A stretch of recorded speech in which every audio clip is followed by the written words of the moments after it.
जय हिंद, सभी को वंदे मातरम। आप सभी का स्वागत है आपके अपने YouTube चैनल गुरु के क्लासेस पर। दोस्तों, हम आपके सामने जीके की शानदार क्लास लेकर आ चुके हैं। बहुत ही शानदार प्रश्नों का समावेश है और मैं आपको कह रहा हूं कि इतनी अच्छी तैयारी आपके एग्जाम के लिए आपको अच्छे मार्क्स की और क्या करेगी, आपको और अच्छे से पुश करेगी। आइए दोस्तों, तो इस जीके की आपका जो सीरीज है वो चल रहा है आपका वीडियो नंबर 8 और इस क्लास के लिए मैं बता रहा हूं अत्यधिक मेहनत की गई है दोस्तों। तो आप भी बराबर मेहनत के साथ लग जाइए, जुड़ जाइए दोस्तों। सभी दोस्तों को बता दीजिए फटाफट की क्लास शुरू हो चुकी है मेरे प्यारे दोस्त। सबसे पहला प्रश्न आपके सामने है कि आहड़ सभ्यता के बारे में निम्नलिखित कथनों पर विचार करें। एक बार ऑप्शन देख लो। ऑप्शन क्या कह रहे हैं भाई, आपको बताना है कौन सा कथन सही है। अगर मैं बात करूं दोस्तों आहड़ सभ्यता की, तो कहता है कि आहड़ सभ्यता या आहड़वासी तांबा गलाना जानते थे। बिल्कुल हाँ, वो तांबा गलाना जानते थे भाई लोग। तो ये चावल से परिचित नहीं थे। जी, ये चावल से परिचित थे, इस चीज का आप विशेष ध्यान रखें। दूसरी बात, अगर धातु के काम की बात करें तो आहड़वासियों की अर्थव्यवस्था का एक महत्वपूर्ण साधन था। बिल्कुल सही बात है। और यहाँ के काले लाल रंग के मृतभांड मिले हैं जिस पर सामान्यतः सफेद रंग से अलग अलग आकृतियां उकेरी गई है। बहुत सही, बिल्कुल। तो दोस्तों इसमें मात्र सेकंड ऑप्शन गलत है क्योंकि वो चावल से भी परिचित थे। तो मात्र पहला ऑप्शन जो कहता है फर्स्ट, थर्ड और फोर्थ सही है दोस्तों। ठीक है, आइए बढ़ता हूं मैं अगले प्रश्न की ओर। प्रश्न संख्या 2। आपको क्या करना है, देखिए ऐसे प्रश्न बहुत सारे मिलेंगे। 2 से 3 प्रश्न आपके एग्जाम में आएंगे जो कि सुमेलित करने पर होंगे। तो इनसे घबराए नहीं, ध्यान से देखिए और आराम से सॉल्व करें दोस्तों। देखिएगा, अगर मैं बात करता हूं गागरोन का युद्ध, दोस्तों ध्यान रखिएगा, गागरोन का जो युद्ध था दोस्तों 1519 में हुआ था। बिल्कुल उचित है, बिल्कुल परफेक्ट है। अगर मैं सारंगपुर के युद्ध की बात करूं दोस्तों, किसकी बात करूं, सारंगपुर के युद्ध की बात करूं तो ये होता है आपको 1437 में। कब होता है, 1437 में। तो मतलब बी में आना चाहिए अपने पास थर्ड। क्या आना चाहिए, थर्ड। आप देखो बी में थर्ड किस में है, जी हाँ 2 जगह है, लेकिन इसमें थर्ड का ऑप्शन सेकंड है और हमारे फर्स्ट में क्या आ रहा है 1519 मतलब फर्स्ट। तो मात्र एक ऑप्शन मुझे दिख रहा है सेकंड का, यही ऑप्शन आपका सही है। अगर आप देखेंगे सुमेल का युद्ध, तो सुमेल का युद्ध आप कह सकते हैं 1544 में और साहिबा का युद्ध दोस्तों हुआ था 1541-42 में। बहुत ही बढ़िया। देखिएगा अगला प्रश्न, जी हाँ सूची 1 सूची 2 आपको दोनों को क्या करना है, मैच करना है। पहले में दे रखा है आपको लोकवाद्य यंत्र और दूसरे में दे रखा है आपको प्रख्यात कलाकार। जी हाँ बता दीजिए। बपंग जो है दोस्तों, ध्यान से देखिएगा, बपंग जो है वो जहर खां द्वारा बजाया जाता था। क्या, बपंग जो है जहर खां का था। और नड अगर मैं बात करूं दोस्तों, ये कर्णा भील का था। किसका दोस्तों, कर्णा भील का। अगर अलगोजा की बात की जाए दोस्तों, क्या दोस्तों, अलगोजा की अगर बात करें, क्या अगर अलगोजा की बात करें तो रामनाथ चौधरी। जी हाँ दोस्तों, क्या रामनाथ चौधरी बिल्कुल सही उत्तर है। और खड़ताल की बात करें तो सदिक खां जी।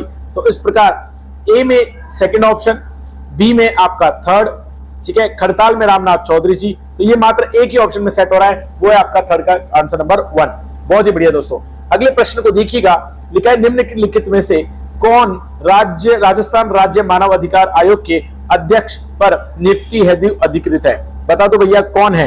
याद रखिएगा, जो हमारे उच्च न्यायालय के न्यायाधीश हैं, उच्च न्यायालय के न्यायाधीश मतलब हाईकोर्ट के जो जज, चीफ जस्टिस किसे कहते हैं, वो ही यहाँ पर क्या है, अधिकृत हैं। तो करेक्ट आंसर क्या होगा दोस्तों, सेकंड। अगला प्रश्न देखिएगा, राजस्थान पंचायती राज अधिनियम 1994 को किस धारा को संशोधित कर ग्राम सेवक के स्थान पर ग्राम विकास अधिकारी, जी हाँ VDO, ठीक है, ग्राम सेवक का नाम पहले इस भर्ती का नाम ग्राम सेवक था, अब ग्राम विकास अधिकारी हो गया है। बता दीजिए दोस्तों किस अभिव्यक्ति को प्रतिपादित किया गया है।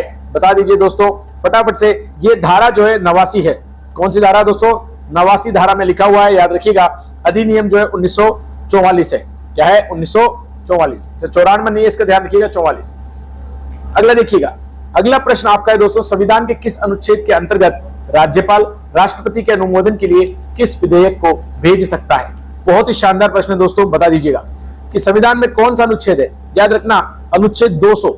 जी हाँ दोस्तों, ध्यान से सुनिएगा, अनुच्छेद 200 ये कहता है कि राज्य की विधायिका जो है, विधायिका के द्वारा अगर कोई भी विधेयक अगर राज्यपाल के समक्ष प्रस्तुत किया जाए, किसके प्रश्न, अगर राज्यपाल के समक्ष प्रस्तुत किया जाए तो उसमें विधेयक के संदेश के साथ या बिना संदेश के पुनर्विचार हेतु विधायिका को वापस भेज सकता है। कौन भेज सकता है भैया, राज्यपाल भेज सकता है।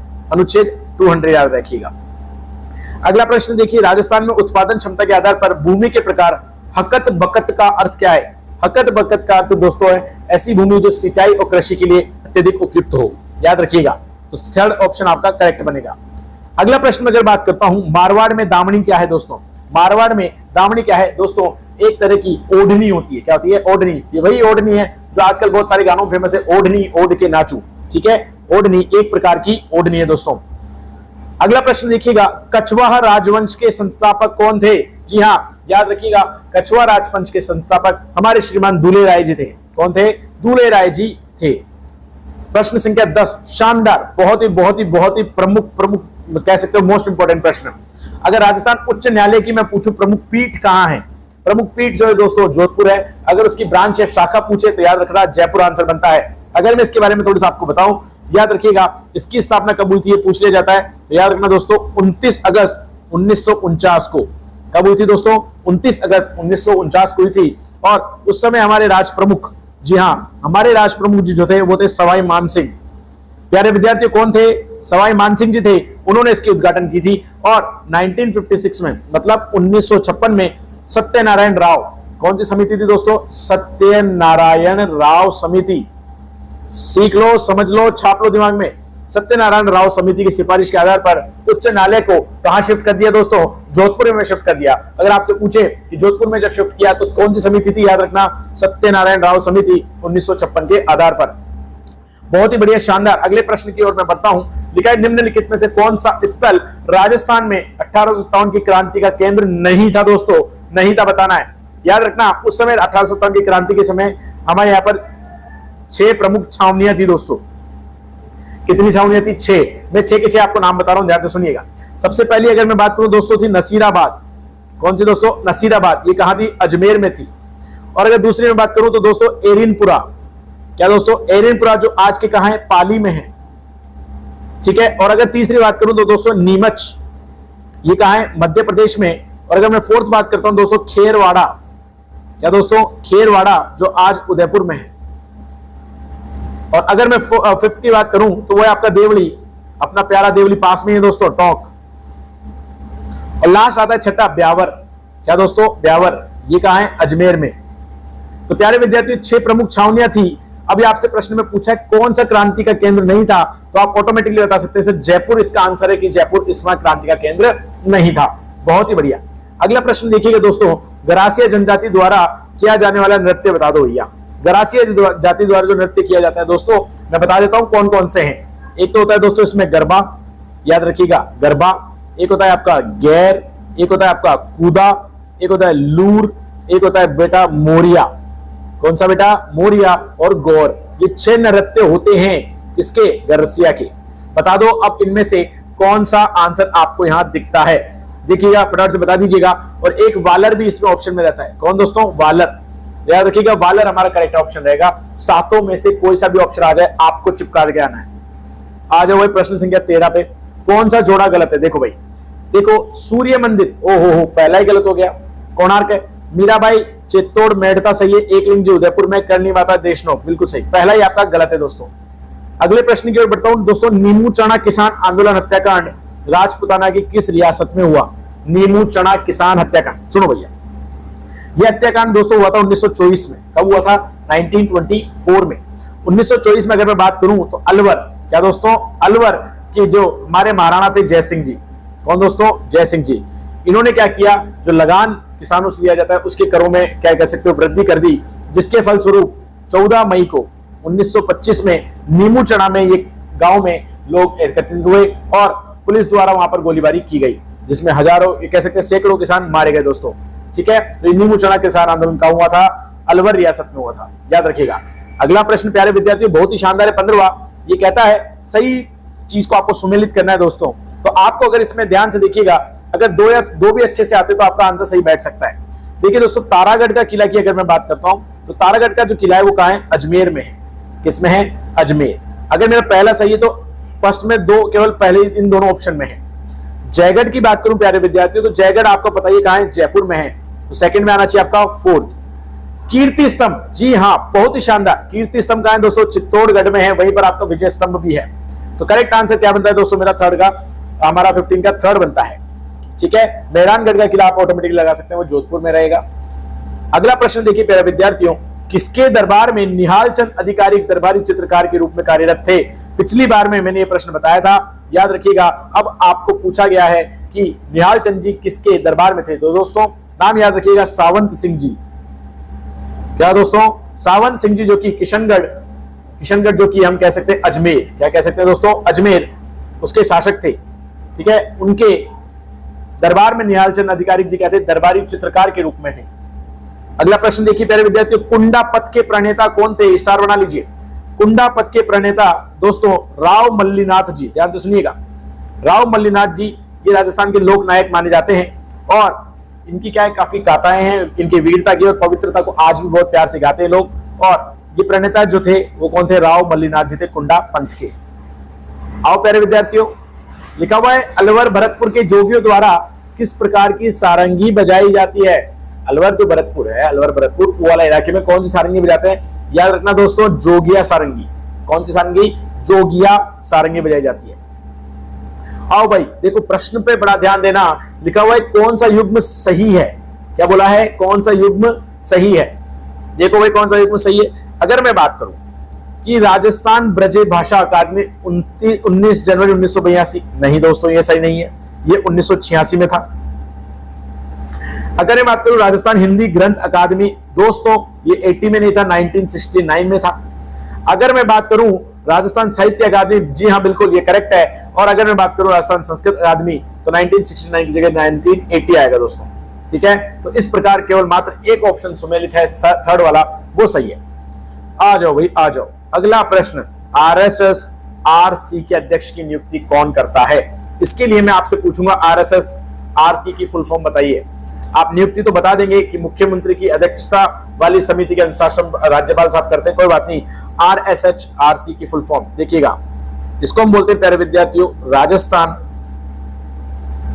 State human right commission. ये बहुत बढ़िया है दोस्तों, स्टेट ह्यूमन राइट कमीशन। यहां पर हमने काम भी किया है, मैंने 2015 के अंदर यहां पर इंटर्नशिप भी की है, इसके बारे में आपको और भी बताऊंगा आगामी वीडियोस में। अगला सुनिए दोस्तों, प्रश्न संख्या 21, बहुत ही बढ़िया। राजस्थान की जलवायु के संबंध में कौन कौन से कथन सत्य है, बताइए भैया। देखिए अगर मैं बात करूं, ध्यान से सुनिएगा दोस्तों, इसमें 4 ऑप्शन आपके पास है। राजस्थान की जलवायु दशाएं तापमान एवं वर्षा की अतिशयता प्रकट करती है, या फिर गत 10 वर्षों में पश्चिम मरु प्रदेश में वर्षा की मात्रा घटी है जबकि मेवाड़ क्षेत्र में इसकी मात्रा बढ़ी है। अगला लिखा है दोस्तों, पश्चिम राजस्थान में न्यून वर्षा का मूल कारण अति उष्ण स्तन मंडल पर दक्षिणी पूर्व आर्द्रता वाही पवनों का आकस्मिक प्रवेश होता है, या फिर आप कह सकते हैं कि क्या जलवायु की दृष्टि से राजस्थान का अधिकतर भाग दोस्तों किसमें है, उपोष्ण कटिबंध में स्थित है। बता दीजिए दोस्तों कौन सा उत्तर करेक्ट आपका यहां पर बैठ रहा है, जल्दी से बता दो भैया कौन सा करेक्ट उत्तर यहां पर आपका बैठता है। दोस्तों ध्यान से सुनिएगा, मैं अगर आपको इसको करेक्ट ऑप्शंस बताऊं तो इसके अंदर सबसे पहले अगर हम बात करें दोस्तों, ध्यान से सुनिएगा, अगर हम बात करें पहला ऑप्शन जो कहता है राजस्थान की जलवायु दशाएं तापमान एवं वर्षा की अतिशयता प्रकट करती है, बिल्कुल उचित है, विदाउट एनी डाउट। ठीक है, गत 10 वर्षों में बिल्कुल मरु प्रदेश की वर्षा की मात्रा घटी है। बस ये न्यून वर्षा का मूल कारण अति उष्ण स्थल खंड नहीं है दोस्तों। ठीक है, यहाँ पर पवनों का आकस्मिक प्रवेश ये कारण नहीं है। बाकी तीनों प्रश्न, पहला, दूसरा और चौथा, ये आपके दोस्तों करेक्ट आंसर है। फर्स्ट, सेकंड और फोर्थ आपके बिल्कुल करेक्ट है, याद रखिएगा। अगले प्रश्न की ओर मैं बढ़ता हूं प्यारे विद्यार्थियों, प्रश्न संख्या 25, स्टार बना लो, छाप लो, दिमाग में छपेगा एग्जाम में भी। राजस्थान के गांधी के नाम से कौन प्रसिद्ध है दोस्तों, राजस्थान के गांधी के नाम से कौन प्रसिद्ध है, याद रखिएगा। इसके नाम से कौन प्रसिद्ध है, गोकुल भाई भट्ट जी प्रसिद्ध है। कौन बेटा, गोकुल भाई भट्ट जी प्रसिद्ध है। अगला प्रश्न आपके सामने, कर्क रेखा, क्या दोस्तों, कर्क रेखा जिसे हम कहते हैं ट्रॉपिक ऑफ कैंसर। कर्क रेखा 80 डिग्री पूर्वी देशांतर भारत को 4 चतुर्थांशों में विभाजित करते हैं। किस चतुर्थांश में कपास के सर्वाधिक क्षेत्र है, बता दो भैया, कौन से में आता है, याद रखना। देखो जब हम बात करते हैं कर्क रेखा की और 80 डिग्री पूर्वी देशांतर, तो यहां पर आता है 68 डिग्री 7, और जो हमारा भारतीय मानक समय दोस्तों वो है 82.5 डिग्री। तो यहां पर कहीं आता है आपका 80 डिग्री देशांतर, पूर्वी देशांतर। तो ये क्या करता है, भारत को 4 भाग में क्या करता है, बराबर विभाजित करता है। और अगर इसकी मैं बात करूं, इन चारों भागों में भी कौन सा दोस्तों, दक्षिण पश्चिमी, क्या दक्षिण पश्चिमी स्थान, ये वाला पार्ट, इस भाग में क्या है, सबसे ज्यादा हम कह सकते हैं कपास का उत्पादन होता है, क्योंकि यहां पर काली मिट्टी की अत्यधिक मात्रा है। इसकी दोस्तों काली मिट्टी की अत्यधिक मात्रा है। तो याद रखिएगा करेक्ट आंसर बनेगा इसका दक्षिण पश्चिम दोस्तों।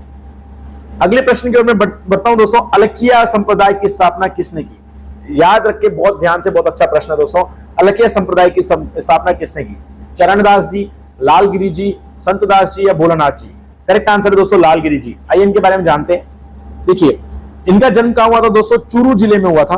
कहां पर हुआ था भैया? चूरू में हुआ था। और चूरू में भी अगर गांव पूछ ले बाई चांस तो याद रखिए सुलखिया गांव। कौन सा भाई? सुलखिया गांव। यहां पर सुनिए, यहां पर जो है अलख स्तुति, ध्यान से सुनिएगा, अलख स्तुति प्रकाश जो है इस संप्रदाय का सबसे महत्वपूर्ण हम कह सकते हैं पंथ है। और इसका मुख्य मार्ग जो है वो कहां है? इस भक्ति मार्ग का बीकानेर में है। क्या दोस्तों? ये जो निगुण भक्ति जो संप्रदाय है इसका मुख्य मार्ग कहां है? बीकानेर में है। अगले प्रश्न की ओर बढ़ता हूं मैं। हमारी क्लास के बिल्कुल हाफ पे आ चुके हैं।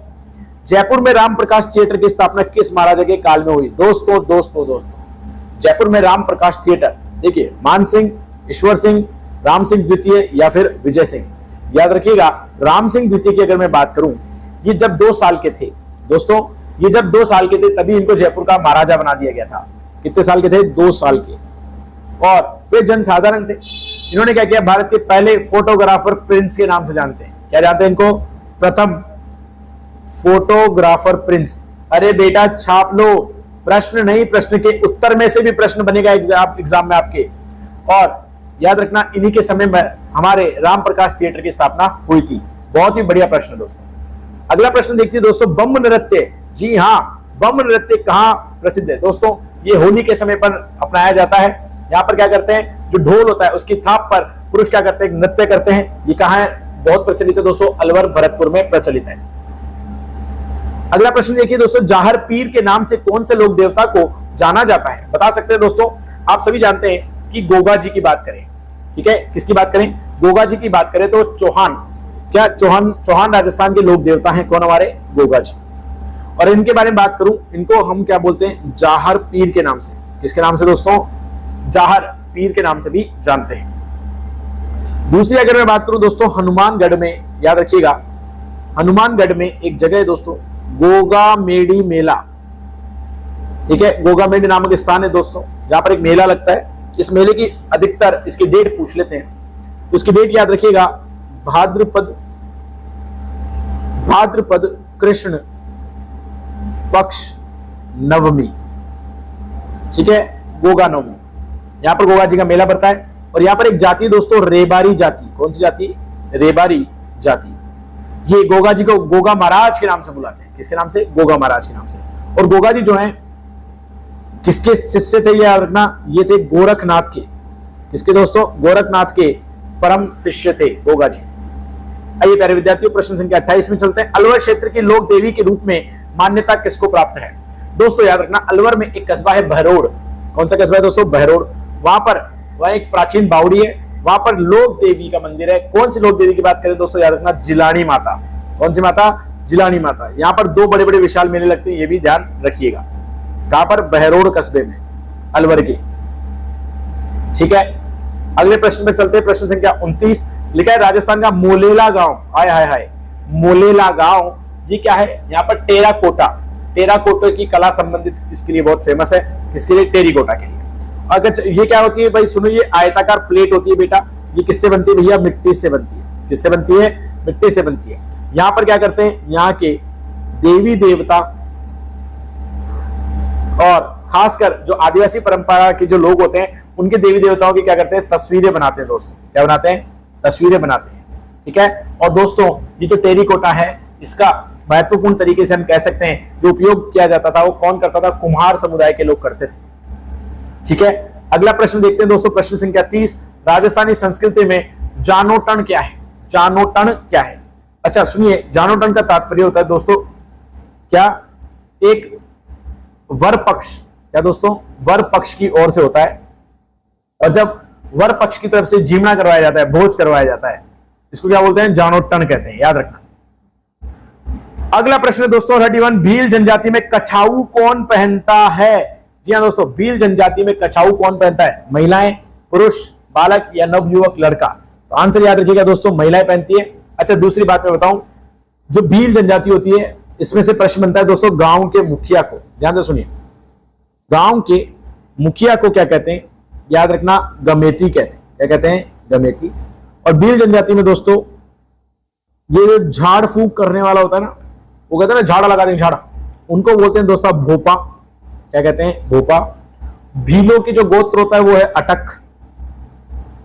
जो भीलों का एक घर होता है दोस्तों, घर को बोलते हैं टापरा। क्या कहते हैं? टापरा। ठीक है, एक घर को बोलते हैं टापरा, और अगर बहुत सारे हो तो इनको बोलते हैं कू। क्या कहते हैं? कू कहते हैं। और एक बात याद रखिएगा, अगर बांसवाड़ा जिले की बात करूं, किसकी दोस्तों? बांसवाड़ा जिले की बात करूं, तो वहां पर भील जनजाति जो है, वहां पर गांव के मुखिया को कहते हैं रावत। क्या कहते हैं? रावत। और भीलों के गांव के सबसे बूढ़े अंकल होते हैं, बुजुर्ग व्यक्ति, उनको कहते हैं दोस्तों डाहल। क्या कहते हैं? डाहल। ये मैंने इसलिए बताया, इनमें से कहीं से प्रश्न बन सकता है।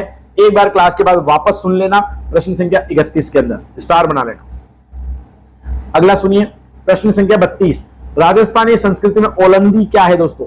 राजस्थानी संस्कृति में ओलंदी क्या है? याद रखना, अगर मैं बात करूं विवाह के पश्चात, अगर विवाह के पश्चात जो वर होता है और वधु, वर जो होता है वो वधु के साथ जाने वाली लड़की या स्त्री को क्या बोलते हैं? हम ओलंदी कहते हैं। तो वर वधु के साथ जाने वाली लड़की को क्या बोलते हैं? हम ओलंदी कहते हैं। याद रखिएगा। अगला प्रश्न देखिएगा दोस्तों, चंदू जी का गढ़ा या बोडी गामा स्थान किसके लिए विख्यात है, किसके लिए फेमस है? याद रखना दोस्तों, ये तीर कमान निर्माण के लिए बहुत फेमस है। किसके लिए दोस्तों? तीर कमान निर्माण के लिए फेमस है। आइए अगला प्रश्न है 34। बल्लैया आभूषण कहां पहना जाता है दोस्तों? बहुत ही बढ़िया प्रश्न है, बता दीजिए बल्लैया आभूषण कहां पहनते हैं? देखिए, अगर मैं बात करूं हाथ के प्रमुख आभूषण की, तो ये हाथों में पहना जाता है, ये तो आपको समझ में आ गया। आइए मैं एक बार कुछ और बताता हूं आपको। जो हाथों में पहने जाते हैं जो आभूषण है, वो एक तो आपका कड़ा आप पहनते हैं, एक आप पहनते हैं दोस्तों कंगन, एक पहनते हैं अपन गोखरू। क्या पहनते हैं भैया? गोखरू। एक हम पहनते हैं दोस्तों नौगरी, एक पहनते हैं अपन बंगड़ी। क्या पहनते हैं? बंगड़ी भी पहनते हैं। कभी कभी हम आवड़ा पहनते हैं, चूड़ी भी पहनते हैं, बाजू बंद। क्या पहनते हैं दोस्तों? बाजू बंद भी पहनते हैं हाथों में, टड्डा पहनते हैं, अणत भी पहनते हैं दोस्तों, केयर भी पहनते हैं, और बल्लाया भी पहनते हैं। दोस्तों प्रश्न में क्या पूछा? बल्लाया, तो आप बता देंगे कहां पर? हाथों में पहना जाता है। अगला प्रश्न देखिए दोस्तों, राजस्थान में दान चंद चोपड़ा की हवेली कहां है? बहुत ही बढ़िया, बहुत ही शानदार प्रश्न है। अगर मैं इनकी बात करूं तो ये है सुजानगढ़ चूरू में। कहां पर दोस्तों? चूरू जिले में। ठीक है। दूसरी बात करें, ये हवेली जो है इतनी फेमस क्यों? इसका नाम क्या है? क्योंकि ये हवेली में एक पारंपरिक टाउन हाउस है। क्या है? टाउन हाउस, एक हवेली है, एक घर भी है यहाँ पर, या महल भी है, किला भी है, और ये स्थापत्य कला का एक अनूठा क्या कह सकते हैं उदाहरण मानते हैं। अगला प्रश्न देखो, राजस्थान में सर्वाधिक दीर्घकाल तक चलने वाला किसान आंदोलन कौन सा था? ये तो आप सभी को पता है भैया, बहुत चला था, 40 साल से ऊपर चला था, आपका बिजोलिया किसान आंदोलन। लिखा हुआ है भीड़ों में छेड़ा फाड़ना क्या होता है दोस्तों? छेड़ा फाड़ने का मतलब दोस्तों होता है तलाक। क्या होता है यहाँ पर? तलाक। अगला प्रश्न देखिए, फूल डोल उत्सव कहां मनाया जाता है? बहुत बढ़िया है। फूल डोल जो है दोस्तों राम स्नेह पंथ द्वारा मनाया जाता है। किसके द्वारा? राम स्नेह पंथ द्वारा मनाया जाता है। यहां पर 250 वर्ष पहले, ध्यान से सुनना, 250 वर्ष पहले दोस्तों फूल डोल उत्सव मनाने की परंपरा चालू की गई थी। कहां से बेटा? भीलवाड़ा से। कहां से?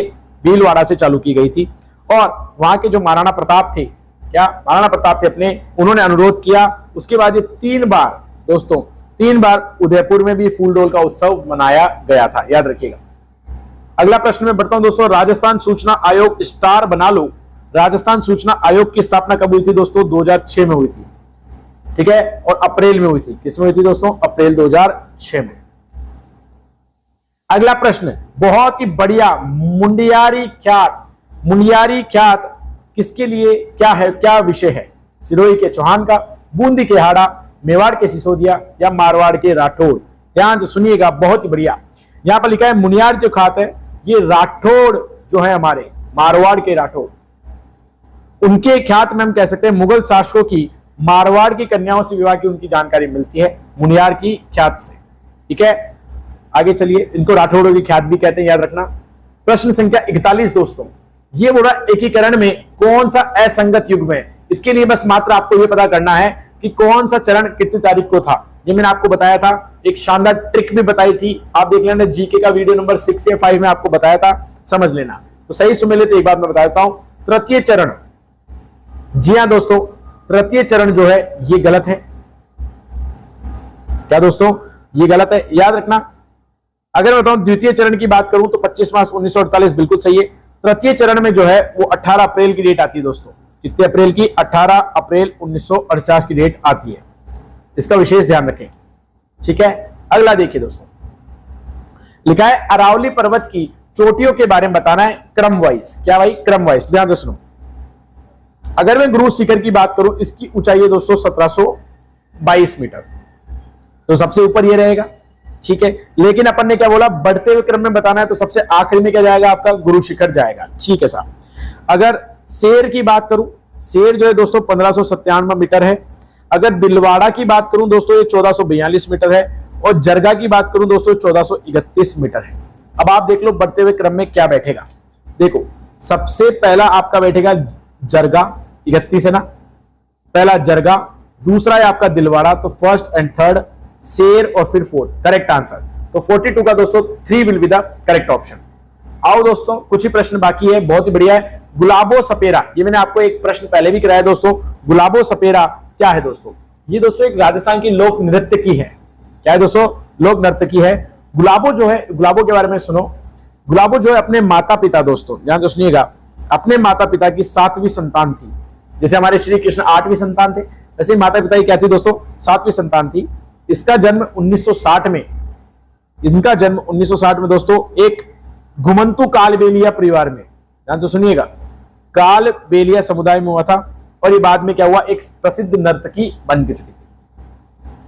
प्रश्न संख्या 44 देखिए, यदि राजस्थान लोक सेवा आयोग का अध्यक्ष इस्तीफा देना चाहता है तो त्यागपत्र किसको देगा? क्या वो त्यागपत्र राष्ट्रपति को देगा, प्रधानमंत्री को देगा, राज्यपाल को देगा, कि मुख्यमंत्री को देगा?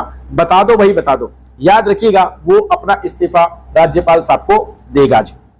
अगला देखो, जनगणना के अनुसार राजस्थान के कौन से जिले में अत्यधिक जनजाति संख्या है? मैंने जनसंख्या नहीं पूछा, मैंने पूछा है जनजाति संख्या। देखो इसको बोलते हैं अनुसूचित जनजाति, जिनको बोलते हैं शेड्यूल्ड ट्राइब्स। क्या कहते हैं दोस्तों? Scheduled tribes. सबसे ज्यादा कहां पाए जाते हैं दोस्तों? ये उदयपुर में पाए जाते हैं। कहां पर? उदयपुर में पाए जाते हैं। और अगर भारत की बात करें तो भारत में ध्यान रखना मध्य प्रदेश में ज्यादातर ये पाए जाते हैं। राजस्थान की बात करें तो आपका उदयपुर, और भारत की बात करें तो एमपी। प्यारे विद्यार्थियों, अगला प्रश्न है, महात्मा गांधी राष्ट्रीय ग्रामीण रोजगार योजना का आयोजन और क्रियान्वयन के लिए कौन जिम्मेदार है? अच्छा सुनो, महात्मा गांधी, इसको हम बोलते हैं एमजी नरेगा स्कीम। कौन सी स्कीम भैया? एमजी नरेगा, ठीक है। इसको इंग्लिश में कहते हैं Mahatma Gandhi National Rural Employment Guarantee Act. तो ये अधिनियम जो है दोस्तों भारत में लागू हुआ 7 सितंबर 2005 को। इसमें एक ऐसी व्यवस्था थी जिसमें 100 दिन का रोजगार मिलता है, और रोजगार नहीं मिला तो उसके अंदर भी पैसा उनको मिलता है लोगों को। ये कमजोर आय के वर्ग के लोगों के लिए बनाया गया था दोस्तों। और याद रखिएगा, इस योजना का क्रियान्वयन का जवाबदार कौन है दोस्तों? ग्राम पंचायत।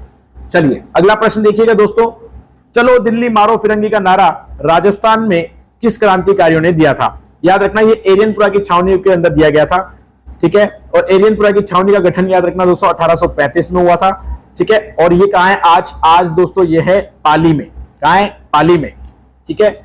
थोड़ा मामला क्रिटिकल है, देखिएगा। प्रश्न संख्या 48, भगत आंदोलन किसने चलाया दोस्तों? भगत आंदोलन चलाया था दोस्तों हमारे गुरु गोविंद गिरी जी ने। गुरु गोविंद गिरी जी ने चलाया था। प्रश्न संख्या 49 देखिएगा दोस्तों, सुअरों की समस्या का निवारण हेतु कौन सा आंदोलन चलाया गया? याद रखना दोस्तों अलवर किसान आंदोलन। कौन सा? अलवर किसान आंदोलन चलाया गया। लास्ट प्रश्न है दोस्तों, प्रताप नामक समाचार पत्र कहां से प्रकाशित होता था? तो याद रखिएगा दोस्तों ये कानपुर से होता था। तो इस प्रकार हमारे 50 प्रश्न जीके के होते हैं। और आज आपकी क्लासेस में बहुत सारे अलग अलग आपको प्रश्न बताए गए हैं दोस्तों, ठीक है। इन प्रश्नों की तैयारी करें, चैनल को सब्सक्राइब करें, वीडियो को लाइक करें, और हमारा व्हाट्सएप जो लिंक है आप उसको ज्वाइन करें। आपको हर एक क्लास का नोटिफिकेशन और ये पीडीएफ जो है आपको प्रैक्टिस के लिए मिल जाएगी, ठीक है। जय हिंद, जय भारत दोस्तों, वंदे मातरम।